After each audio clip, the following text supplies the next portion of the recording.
What if the rapid growth of Canada's Indian population wasn't just about opportunity, but about power? With Indian-origin MPs now in Parliament, ministers holding cabinet seats and immigration policy under fire, some Canadians are asking, has India captured Canada's government and even the IRCC itself? Stay tuned, because what you're about to hear will shock you. Section 1. The surge nobody can ignore. Over the last decade, Canada has seen one of the fastest demographic shifts in its history. Indian nationals now make up the largest share of new permanent residents, international students and temporary workers. This isn't just a statistic, it's a transformation of cities, industries and communities across the country. In 2022 alone, India accounted for 27% of all permanent residents admitted to Canada. That's more than 1 in every 4 newcomers. Add to this the fact that nearly half of all international students in Canada now come from India, and you begin to see how dominant this flow has become. The numbers don't stop there. Between 2021 and mid-2025, more than 615,000 Indian nationals migrated to Canada, representing nearly 3 in 10 immigrants. This is a sustained pipeline, not a one-off event, which explains why entire communities are being reshaped. Toronto, Brampton, Surrey and Calgary are now home to booming Indian diasporas. Walk through Brampton, for instance, and you'll find entire neighborhoods where Punjabi is the primary language on shop signs, bus ads, and even city council campaigns. Critics argue that this massive influx has been fueled by lenient student visa policies and targeted recruitment of Indian workers. Supporters, however, call it a success story of multiculturalism and economic opportunity, saying Canada needs this labor to sustain growth. The real question is whether this trend is organic or strategically reinforced through political influence. After all, immigration numbers are decided by policy, and policies are influenced by politicians, and this is where Indian-origin MPs enter the picture. At the surface, immigration may look like an economic decision, but scratch deeper and it becomes clear. It's also about political calculation, voter bases and ethnic outreach. The Canadian public is divided. For some, this growth represents diversity and prosperity. For others, it feels like a quiet takeover of their neighborhoods, jobs, and even the country's future. Section 2. The numbers behind the narrative. Let's break down the data more precisely. In the 2021 census, there were 898,050 Indian-born immigrants in Canada, representing 10.7% of the total immigrant population. That's nearly 1 in 10 immigrants. Fast forward to 2024, and Indians became the largest group gaining Canadian citizenship, making up 23% of new citizens in a single year. That's a striking indicator of permanent settlement, not temporary migration. On the student side, Indian nationals represent almost 45% of international students in Canada. With over 320,000 Indian students enrolled in Canadian institutions, this creates a powerful link between universities, communities, and eventual citizenship. In temporary work programs, India dominates again, with 22% of temporary foreign workers being Indian nationals. Many of these workers transition into permanent residence through express entry and provincial nominee programs. Put all these numbers together, and the picture is undeniable. India is not just another source country, it is the primary driver of Canada's immigration growth. But the bigger story lies in how these numbers influence Canadian politics. Immigrant communities don't just arrive, they vote, they lobby, and they run for office. The more immigrants gain citizenship, the more political weight they carry. In ridings like Brampton East, Scarborough and Surrey, Indian origin voters now decide election outcomes. And when political outcomes shift, so too do policies.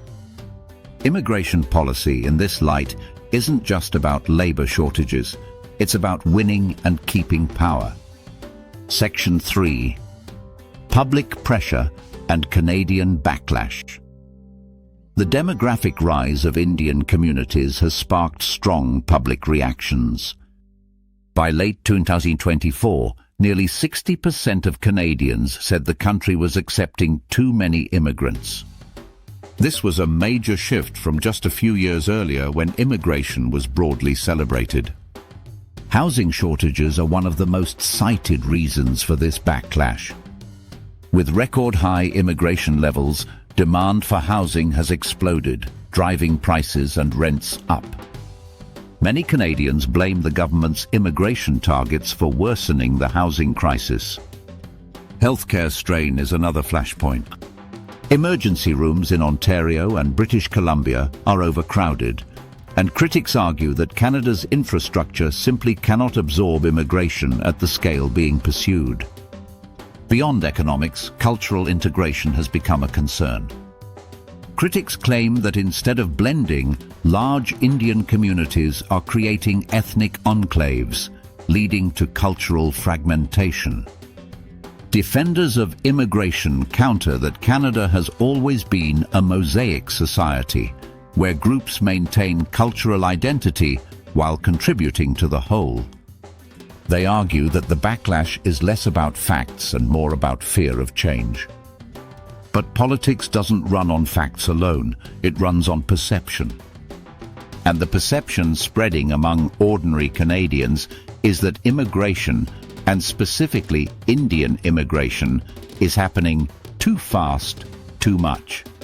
This perception has fueled online narratives about Indian MPs, cabinet ministers, and IRCC being captured.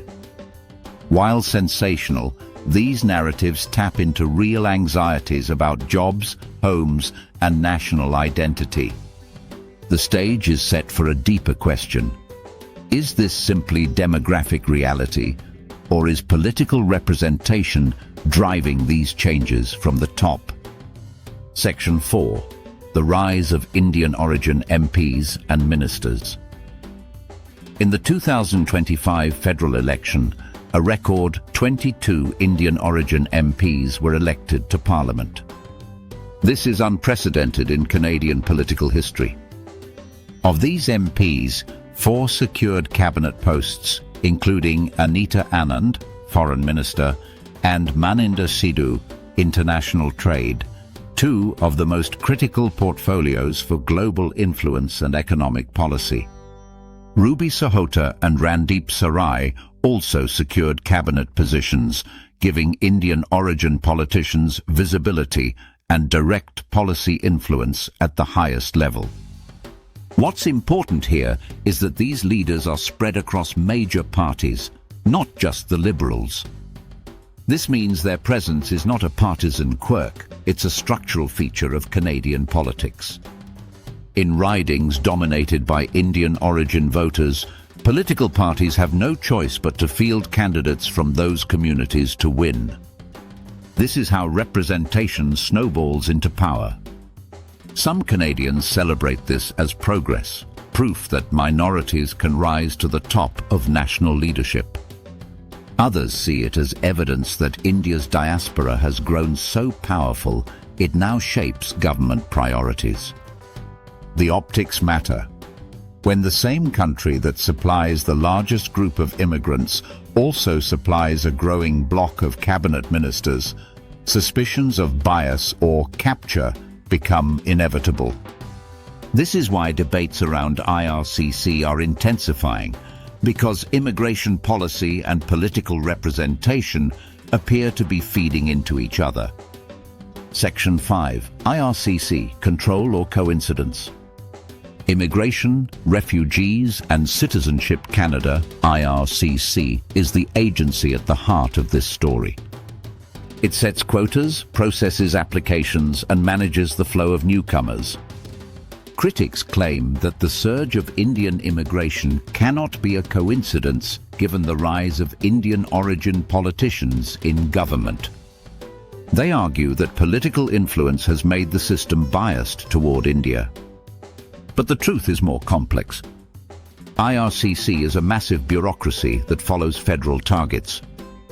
Those targets are set by cabinet ministers, but they also respond to labor market demands, economic forecasts, and international relations. Yes, Indian MPs and ministers bring community concerns into policy discussions.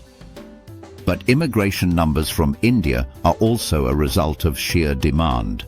Canada is attractive, India has a surplus of educated youth, and global migration flows naturally tilt in this direction. Saying IRCC has been captured oversimplifies a nuanced issue. It ignores the global economic push factors and the domestic pull factors that drive Indian migration. Still, perception is powerful. When Canadians see a system where one group dominates immigration numbers and political power, the optics resemble favoritism, whether or not it's intentional. The narrative of capture thrives in this space between perception and policy. It's not about documented proof, it's about the feeling that decisions are no longer neutral. And in politics, feelings often matter more than facts. Which is why this debate has only just begun. Section 6, the bigger picture and AMP. What's next? At its core, this isn't just a Canadian story, it's a global one. Immigration, demographics, and political power are reshaping societies everywhere. In Canada, India happens to be the biggest player in this reshaping. With immigration, education, and now political clout, the Indian diaspora has cemented itself as one of the most influential groups in the country. The challenge is finding balance, welcoming immigrants while maintaining housing, healthcare, and national identity in a way that doesn't alienate existing citizens. Canada must also reconcile the optics of representation. Diversity in politics is a strength, but when one group's dominance overshadows others, it risks fueling resentment. This story is less about a conspiracy of capture and more about the natural consequences of sustained immigration from a single country combined with democratic representation. Still, the questions Canadians are asking cannot be dismissed. Who really benefits from current immigration levels? Whose voices are shaping the system? And what does the future look like for Canadian identity? The answers are not simple, but one thing is clear.